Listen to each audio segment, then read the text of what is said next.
اعوذ باللہ من الشیطان الرجیم بسم اللہ الرحمن الرحیم۔ السلام علیکم ورحمۃ اللہ وبرکاتہ۔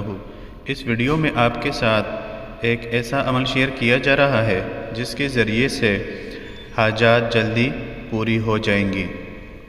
اگر کوئی شخص چاہے کہ اس کی حاجت جلد پوری ہو، گھر سے وضو کر کے آبادی سے دور نکل جائے اور کسی پاک جگہ پر مصلی بچھا کر 2 رکعت نماز نفل برائے حاجت پڑھے اور اس کے بعد 1000 مرتبہ اسم پاک یا علیم کو اول و آخر 11 مرتبہ درود پاک کے ساتھ پڑھے تو اس کی حاجت جلد پوری ہو جائے گی انشاءاللہ العزیز۔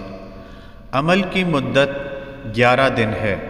پہلے ہی دن کام ہو جائے پھر بھی 11 دن عمل کرنا ضروری ہے۔ کوئی بھی عمل شروع کرنے سے پہلے صدقہ ضرور کر دیجئے۔ ویڈیو کو اپنے دوستوں اور چاہنے والوں کے ساتھ شیئر کیجئے تاکہ آپ کے لیے صدقہ جاریہ بن سکے۔